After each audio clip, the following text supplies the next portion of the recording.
Hey guys what's up, मैं हूं अभिनव कुमार। आप मुझे देख रहे हैं क्लियर सेप ट्यूटोरियल्स पर। आज के सेशन में हम लोग पढ़ेंगे आरएनए। ठीक है, RNA molecular base of inheritance में हम लोगों ने डीएनए रेप्लिकेशन तक ऑफ कोर्स एकदम अच्छे तरीके से कवर कर लिया है। और अब बारी है बच्चों आरएनए। आरएनए मतलब होता क्या है कि it is ribo nucleic acid, मतलब कि इसमें राइबोस शुगर इन्वॉल्व हुआ होगा। ठीक है, आरएनए सबसे पहले तो फर्स्ट जेनेटिक मटेरियल है। ठीक है, फर्स्ट जेनेटिक मटेरियल है। ठीक है, ये आपको कैसे पता लगा? ये आपको पता लगा इवोल्यूशन के थ्रू। ये इवोल्यूशन के थ्रू पता लगता है। ठीक है, तो इसके बारे में हम लोग चर्चा इवोल्यूशन में करेंगे। ठीक है, और इट एक्ट एज कैटलिस्ट। ये कैटलिस्ट की तरह एक्ट करता है। अब कैटलिस्ट की तरह एक्ट करता है तो ये रिएक्टिव भी होता है, रिएक्टिव भी होता है, और रिएक्टिव होता है तो ये होता है अनस्टेबल। ठीक है, अनस्टेबल। ठीक है बच्चों, अनस्टेबल होता है। रिएक्टिव क्यों होता है? रिएक्टिव इसलिए होता है बिकॉज इसमें 2-OH प्रेजेंट होता है। ठीक है, और वही अगर डीऑक्सीराइबोस शुगर, यानी जो शुगर डीएनए में इन्वॉल्व है, उस शुगर के अंदर ये वाला ऑक्सीजन जो होता है वो एब्सेंट होता है। ठीक है, यहां पर ये 2-OH प्रेजेंट होता है। ठीक है, सो इसीलिए ये आरएनए जो है क्या है, ये रिएक्टिव होता है, और रिएक्टिव होता है तो अनस्टेबल। भाई जो भी चीज रिएक्टिव रहेगी वो अनस्टेबल रहेगी, वो किसी से भी रिएक्ट करना चाहेगी। और जो रिएक्टिव नहीं है वो स्टेबल रहेगी, वो चुपचाप से बैठी रहेगी, है ना बच्चों। तो ये होता है आरएनए, राइबो न्यूक्लिक एसिड। ठीक है, it was the first genetic material and act as a catalyst. और अगर कैटलिस्ट है तो रिएक्टिव होगा, और रिएक्टिव है तो अनस्टेबल रहेगा। अब सवाल है कि कितने टाइप्स के आरएनए प्रेजेंट है इस दुनिया में। ठीक है, तो एक्चुअली में ज्यादा डिटेल में नहीं, अपने एनसीईआरटी को फॉलो करते हुए अगर देखें तो 3 टाइप्स के आरएनए प्रेजेंट होते हैं, है ना बच्चों। पहला मैसेंजर आरएनए, दूसरा ट्रांसफर आरएनए, तीसरा राइबोसोमल आरएनए। अब तीनों के अपने अपने अलग अलग काम है। ठीक है, समझना, बड़े ध्यान से समझना। ठीक है, मैसेंजर आरएनए क्या करता है? मैसेंजर आरएनए चुराने का काम करता है। ठीक है, मैसेंजर आरएनए चुराने का काम करता है। क्या चुराने का काम करता है? तो ये चुराता है इंफॉर्मेशन। क्या बच्चों? इंफॉर्मेशन चुराता है। ठीक है, ये चुराता है इंफॉर्मेशन। और इंफॉर्मेशन किससे चुराता है? तो डीएनए से चुराता है। किससे चुराता है? डीएनए से चुराता है। जरा इस टॉपिक को टच करने से पहले मैं एक चीज बता देता हूं। इसका नाम सुन, ये फिगर आप लोगों ने एनसीईआरटी में देखी होगी। ठीक है, इसको बोलते हैं अपन सेंट्रल डॉगमा। देखो, डीएनए रेप्लिकेशन, डीएनए अपना रेप्लिका बनाता है, तो डीएनए से डीएनए बना, इसमें कोई दिक्कत नहीं है। फिर डीएनए से जब मैसेंजर आरएनए बनता है तो वो प्रोसेस होता है ट्रांसक्रिप्शन। ठीक है, सो डीएनए से मैसेंजर आरएनए ने कुछ चुरा के लेके आया है, कुछ तो ऐसी चीज चुराई होगी। ठीक है, जो कि बाद में प्रोटीन बनाने में अपने को काम दे रही है। ठीक है, सो यही मैसेंजर आरएनए काम कर रहा है। मैसेंजर आरएनए ट्रांसक्रिप्शन प्रोसेस के थ्रू ये क्या काम कर रहा है? डीएनए से कुछ ना कुछ इंफॉर्मेशन चुरा के लेके आ रहा है। It brings information from DNA to form protein. ठीक है, ब्राइट बच्चों, अब समझो, ध्यान से समझना, बहुत ही ध्यान से। डीएनए के अंदर 2 स्ट्रैंड्स होते हैं। ठीक है, डीएनए के अंदर 2 स्ट्रैंड्स होते हैं। एक स्ट्रैंड होता है टेम्पलेट, एक स्ट्रैंड होता है टेम्पलेट। ठीक है, और एक स्ट्रैंड होता है तुम्हारा कोडिंग स्ट्रैंड। ठीक है, कोडिंग स्ट्रैंड, राइट बच्चों। सो एक स्ट्रैंड कोडिंग स्ट्रैंड और एक strand template strand. Template strand के अंदर में क्या है? इंफॉर्मेशन छुपी है, जो कि प्रोटीन बनाने में हमको मदद करने वाली है। बात समझ में आई? सो उसी टेम्पलेट से इंफॉर्मेशन ये मैसेंजर आरएनए चुराता है, एक तरीके से बोल लो। ठीक है, सो इसमें प्रोसेस कौन सा इन्वॉल्व होता है? तो वो प्रोसेस को हम लोग बोल देते हैं transcription. It is by the help of transcription. ठीक है, I think messenger RNA clear हो गया होगा। अब दूसरे पर आते हैं, ट्रांसफर आरएनए सर क्या करता है? तो देखो, ध्यान से समझना। ट्रांसफर आरएनए सेल के अंदर साइटोप्लाज्म प्रेजेंट होता है। ठीक है, उस साइटोप्लाज्म में ट्रांसफर आरएनए भी प्रेजेंट होता है, और ट्रांसफर आरएनए के साथ साथ में अमीनो एसिड्स भी प्रेजेंट रहते हैं। अमीनो एसिड्स भी प्रेजेंट रहते हैं। अब ये ट्रांसफर आरएनए क्या करता है? अमीनो एसिड को पकड़ के लेके आता है और बोलता है कि तू चल और आके मेरे साथ मैसेंजर आरएनए से जुड़। और फिर मैसेंजर आरएनए उसी को प्रोटीन फॉर्म में, मतलब अमीनो एसिड, मतलब पेप्टाइड चेन के फॉर्म में ट्रांसलेट कर देता है। It will be translated into the form of protein. ठीक है, सो नेक्स्ट प्रोसेस आ जाता है हमारा, मैसेंजर आरएनए से बनता है प्रोटीन। ठीक है बच्चों, सो अब राइबोसोमल आरएनए क्या काम करता है? तो ये स्ट्रक्चरल और कैटालिटिक रोल प्ले करता है ड्यूरिंग ट्रांसलेशन। भाई जो भी कमी वगैरह बच गई है, ठीक है, प्रोटीन बनाने में, उसको ये राइबोसोमल आरएनए पूरी करता है। ठीक है बच्चों, सो ये 3 टाइप के आरएनए प्रेजेंट होते हैं, मैसेंजर आरएनए, ट्रांसफर आरएनए और राइबोसोमल आरएनए। राइट, कोई दिक्कत हुआ क्या? अब जरा फिजिकल, मतलब जरा थोड़ा सा क्या करते हैं हम लोग, थोड़ा सा फील ले लेते हैं कि आखिर में थोड़ा हमें फील आ जाए कि आखिर में चल क्या रहा है ना बच्चों। तो आ जाओ ध्यान से देखो। देखो तुम्हारे पास ये है एक सेल, है ना बच्चों, ये है सेल, ठीक है, ये है सेल। बीच में क्या प्रेजेंट है? बीच में ये पूरा साइटोप्लाज्म प्रेजेंट है, ये पूरा साइटोप्लाज्म प्रेजेंट है। राइट बच्चों, पूरा साइटोप्लाज्म प्रेजेंट है, ऐसे मान लो।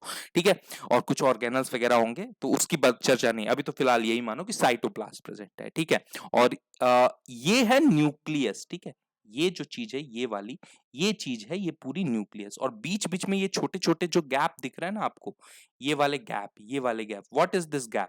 This gap is a nuclear pore, this gap is a nuclear pore. Right बच्चों, ठीक है, ये हो गया न्यूक्लियस। न्यूक्लियस डबल मेम्ब्रेनस होता है ना, ठीक है, तो 2 मेम्ब्रेन बनाया और उसमें न्यूक्लियर पोर भी है। ठीक है, जहां पर मेम्ब्रेन एब्सेंट है वो जगह न्यूक्लियर पोर हो गई। ठीक है, अब देखो इस न्यूक्लियस के अंदर अपना डीएनए है। ठीक है, डीएनए का रेप्लिकेशन हुआ बच्चा, रेप्लिकेशन हुआ, बहुत सारे कॉपीज बन गए डीएनए के अपने, और बहुत सारे डीएनए बन गए।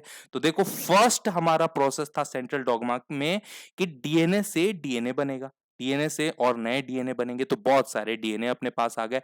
अब उन डीएनए का क्या होगा? उन डीएनए का ट्रांसक्रिप्शन होगा, ट्रांसक्रिप्शन होगा, और उस ट्रांसक्रिप्शन से हमारा बनेगा मैसेंजर आरएनए, हमारा बनेगा मैसेंजर आरएनए। देखो डीएनए के अंदर 2 स्ट्रैंड थी, ठीक है, 2 स्ट्रैंड थी, एक को हमने कहा कोडिंग स्ट्रैंड और एक को कहा टेम्पलेट स्ट्रैंड।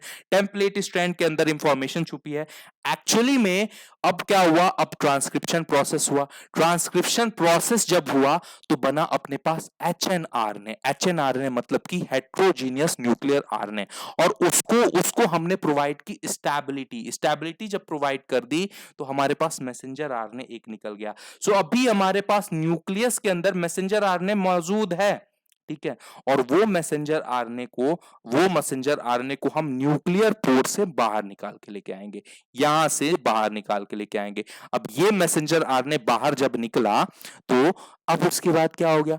अब उसके बाद अब यहां पर मैसेंजर आरएनए के ऊपर कोडिंग प्रेजेंट है, कोड्स प्रेजेंट है। ठीक है, कोड्स प्रेजेंट है, और उसके एंटीकोडॉन बच्चों यहां पर ट्रांसफर आरएनए पर प्रेजेंट है, जो कि साइटोप्लाज्म में ट्रांसफर आरएनए प्रेजेंट है। साइटोप्लाज्म में ट्रांसफर आरएनए भी है, अमीनो एसिड भी है। अब ये साइट ट्रांसफर आरएनए क्या काम करेगा? ये ट्रांसफर आरएनए अमीनो एसिड को पकड़ के लेके आएगा, बोलेगा कि चल भाई, ठीक है, ये अमीनो एसिड इसके 3 डैश एंड से, ट्रांसफर आरएनए के 3 डैश एंड से चिपक जाएगा, और यहां पर जो कोडिंग है, ठीक है, ये कोडिंग है। राइट बच्चों, AUG मान लो यहां पर कोई कोडिंग है, ठीक है, ओके, नाइट्रोजनस बेसिस की, और उसकी एंटीकोडॉन यहां पर प्रेजेंट होंगे, और उसी से ये बाइंड हो जाएगा। राइट बच्चों, कोई दिक्कत, कोई प्रॉब्लम हुई क्या? तो ये कुछ फील होता है। ठीक है, सो हमें ये मालूम चल गया कि जो रेप्लिकेशन मेथड होता है ना, वो कहां पर होता है सेल के अंदर? वो न्यूक्लियस के अंदर हुआ। ठीक है, बात समझ में आ रही है? मैसेंजर आरएनए कहां बना? न्यूक्लियस के अंदर बना। बात समझ में आ रही है? ठीक है, और फिर उसके बाद प्रोटीन कहां पर सिंथेसाइज हो रहा है? ठीक है, पॉलीपेप्टाइड चेन कहां पर बन रही है? तो वो हमारी साइटोप्लाज्म में बन रही है। ट्रांसफर आरएनए कहां पर पाया जा रहा है? तो वो हमारे साइटोप्लाज्म में पाया जा रहा है। ठीक है, तो ये कुछ बातें हमारी हुई, मतलब कि ट्रांसक्रिप्शन जो तुम्हारा है और रेप्लिकेशन ये न्यूक्लियस के अंदर हुआ, और ट्रांसलेशन प्रोसेस जो है वो साइटोप्लाज्म में हुआ। ठीक है, सो याद रहेगा बच्चों। ठीक है, बहुत मस्त बात बता दी अपन ने। तो ट्रांसक्रिप्शन कहां पर हो रहा है? ट्रांसक्रिप्शन हो रहा है न्यूक्लियस के अंदर। रेप्लिकेशन कहां हो रहा है? रेप्लिकेशन भी हो रहा है न्यूक्लियस के अंदर। लेकिन ट्रांसलेशन कहां हो रहा है बच्चों? ट्रांसलेशन हो रहा है साइटोप्लाज्म में। ठीक है, राइट, कोई दिक्कत हुआ क्या? यस और नो बोल दो। ठीक है, अब जरा समझ जाओ, अब एक एक करके सबको हम लोग क्लियर करते हैं। ठीक है, तो सबसे पहले हम लोग मैसेंजर आरएनए को उठाते हैं भैया, कि डिटेल में थोड़ा प्रोसेस जानना पड़ेगा ना अपने को। ठीक है, तब जाके पूरी पिक्चर क्लियर हो। अभी तो अपन ने ट्रेलर देखा सिर्फ, ठीक है, तो आ जाओ पिक्चर वो क्लियर करते हैं। एम आर ने मतलब मैसेंजर आरएनए होता है, ये तो रटी रटाई बात है, ठीक है। अब समझो जरा इसको, इसका जो नाम है ना, नाम है वो किसने दिया, जैकब और मोनार्ड ने। कभी कभार पूछा जाता है लेकिन नीट में अब तो नहीं पूछा जाता, तो नेम गिवन बाय जैकब और मोनार्ड, कोई इंपॉर्टेंट नहीं है, ठीक है। कैसे प्रोड्यूस होता है, कहां पर प्रोड्यूस होता है, so it is produced by genetic DNA in nucleus. देखो बच्चों, पहले ही हमने क्लियर कर लिया है कि ये न्यूक्लियस में प्रेजेंट होता है, न्यूक्लियस में प्रेजेंट होता है, न्यूक्लियस में मतलब प्रोड्यूस होता है जेनेटिक डीएनए से। जेनेटिक डीएनए आपका समझ रहे हो ना, डीएनए से, डीएनए के अंदर दो स्ट्रैंड है, ठीक है, दो स्ट्रैंड है, बात समझ में आ रही है। तो एक है टेम्पलेट और एक है कोडिंग। तो वो उसी डीएनए से, उसी डीएनए के टेम्पलेट स्ट्रैंड से तुम्हारा क्या बना, ये मैसेंजर आरएनए बना, ठीक है। प्रोड्यूस हुआ कहां पर, प्रोड्यूस हुआ न्यूक्लियस के अंदर प्रोड्यूस हुआ। कौन से प्रोसेस की वजह से प्रोड्यूस हुआ, ट्रांसक्रिप्शन प्रोसेस की वजह से प्रोड्यूस हुआ। अब जरा सवाल है कि कंटेंट की बात करें अगर हम, कि कितना कंटेंट होगा टोटल पूरे सेल में, जितने भी राइबोसोम्स हैं, जितने भी आरएनए हैं, सॉरी आरएनए जितने भी हैं, ठीक है, उसके उस उतने आरएनए के अंदर इसका कितना कंटेंट होगा, तो इसका कंटेंट होगा 1.5 ठीक है, ऑफ सेल्स टोटल आरएनए। और ये सबसे कम स्टेबल होता है, सबसे कम स्टेबल होता है, राइट बच्चों, सबसे कम स्टेबल होता है, ठीक है। कोई दिक्कत हुआ, ठीक है। सवाल उठता है कि सर सबसे कम स्टेबल क्यों होता है, ठीक है। ध्यान से देखना बच्चों, एक बार जरा समझना। अ, अ, वैसे तो आरएनए जो होते हैं अपने सिंगल स्ट्रैंडेड होते हैं, सिंगल स्ट्रैंडेड होते हैं, ठीक है, ओके। लेकिन यहां पर ट्रांसफर आरएनए की एक, अभी मैंने ट्रांसफर आरएनए तुमको पढ़ाया नहीं है, ट्रांसफर आरएनए की स्ट्रक्चर तुम्हारे पास ये होती है, ठीक है, ये वाली ट्रांसफर आरएनए की स्ट्रक्चर होती है। ये भी सिंगल स्ट्रैंड ही है, लेकिन एक तरीके से इसको स्ट्रक्चर्ड ऐसा किया गया है कि ये डबल स्ट्रैंडेड की तरह अपने को दिख रहा है ना, डबल स्ट्रैंडेड की तरह दिख रहा है। अब जरा समझो, तुमको दो स्ट्रैंड, अगर दो डंडी तुम्हारे पास दे दी जाए, ठीक है, दो डंडी तुम्हारे पास दे दी जाए और तुम्हारे पास एक जगह एक डंडा दे दिया जाए, दोनों को तोड़ने में, दोनों में से किसको तोड़ने में तुम्हें ज्यादा आसानी होगी, सिंगल वाले को तोड़ने में ज्यादा आसानी होगी, ठीक है। वो तो अकेला है ना बच्चों, वो अकेला है ना, so it is least stable, right बच्चों, ये लीस्ट स्टेबल होता है, इसलिए ये लीस्ट स्टेबल, अकेला है कहीं भी घूम फिर के आ सकता है, अकेला है आराम से टूट सकता है, ठीक है, बात समझ में आ रही है। लेकिन जो दो साथ होंगे ना, तो उनका साथ बरकरार रहेगा बच्चों, ठीक है। तो इसलिए ट्रांसफर आरएनए जो है एकदम स्ट्रक्चर्ड है, ठीक है। उसी तरीके से राइबोसोमल आरएनए में भी स्ट्रक्चर्ड है, ठीक है। और लेकिन यहां पर जो है मैसेंजर आरएनए में सिंपली सिंगल स्ट्रैंडेड है। कैसे सिंपली, एक सिंगल स्ट्रैंडेड आरएनए है जिसके ऊपर कोडॉन्स है, ठीक है, जिसके ऊपर कोडॉन्स है तुम्हारे प्रेजेंट है, ठीक है, राइट बच्चों, कोई दिक्कत। तो इसलिए ये लीस्ट स्टेबल होती है। आई होप इसका कॉन्सेप्ट समझ में आया होगा। अब देखो मैसेंजर आरएनए का फंक्शन, द मोस्ट इंपॉर्टेंट, ठीक है, मैसेंजर आरएनए क्या काम करता है, मैसेंजर आरएनए क्या काम करता है कि ये डीएनए से इंफॉर्मेशन लेगा प्रोटीन बनाने के लिए, मतलब कि डीएनए से इंफॉर्मेशन को चुराएगा प्रोटीन बनाने के लिए। अब मैंने तुमको बता दिया है कि ये है डीएनए, ये तुम्हारे पास दो स्ट्रैंड दिख रही है ना, ये है डीएनए 3' to 5' और 5' to 3', ठीक है, 3' to 5' और 5' to 3'। अब ये टेम्पलेट वाला स्ट्रैंड है, टेम्पलेट वाला स्ट्रैंड की मदद से हमारे पास बनेगा एचएनआरएनए। भैया इस डीएनए स्ट्रैंड की होगी ट्रांसक्रिप्शन प्रोसेस। अब वो ट्रांसक्रिप्शन प्रोसेस क्या होती है ये हम आरएनए के बाद पढ़ेंगे, तो ये कॉन्सेप्ट हम बाद में पढ़ेंगे, ठीक है, ओके, ठीक है। तो ट्रांसक्रिप्शन इसी लेक्चर के बाद में पढ़ेंगे, ठीक है। तो ये कॉन्सेप्ट में पढ़ेंगे हम ट्रांसक्रिप्शन, उस प्रोसेस की मदद से मिला अपने को hnRNA is heterogeneous nuclear RNA, जो कि कहलाता है अनस्टेबल, जो कि है अभी अनस्टेबल, ठीक है, ये है अनस्टेबल, मतलब अभी ये अपने काम का नहीं है, ठीक है, ये अपने काम का नहीं है। अनस्टेबल बोले तो इसमें वो सारी बातें भी छुपी हुई हैं, इंपॉर्टेंट बातों के साथ वो सारी बातें भी छुपी हुई हैं जो कि बच्चों हमारे काम की नहीं है, जो कि प्रोटीन बनाने के काम की नहीं है। राइट बच्चों, सो टेम्पलेट स्ट्रैंड के मदद से ट्रांसक्रिप्शन हुआ, टेम्पलेट स्ट्रैंड इन्वॉल्व हुआ है, टेम्पलेट स्ट्रैंड के मदद से एचएनआरएनए बना। ठीक है, एचएनआरएनए के अंदर दो पार्ट है। ठीक है, ये ब्लू वाले जो पार्ट है ना, ये ब्लू वाले पार्ट, ये ब्लू वाले पार्ट, इन ब्लू वाले पार्ट को हम लोग बोल देंगे non coding part, non coding part. ठीक है, मतलब कोई काम का नहीं है, इसको अपन बोल देंगे इंट्रॉन्स। ठीक है, और जो व्हाइट वाले पार्ट है ना बच्चों, ये वाले पार्ट, ये व्हाइट वाले पार्ट, ये पार्ट कहलाते हैं, यही है काम वाले पार्ट, ये कोडिंग पार्ट होते हैं। क्या होते हैं? कोडिंग पार्ट होते हैं, इनको बोल देते हैं एक्सॉन्स। ठीक है, ये क्या कहला जाएंगे? ये कहला जाएंगे एक्सॉन्स। अब जरा समझो, ध्यान से समझना बच्चों, एक्सॉन्स ये कहलाएंगे। अब क्या होगा इसके बाद होगा स्प्लाइसिंग। स्प्लाइसिंग बोले तो स्प्लाइसिंग में हम क्या काम करेंगे?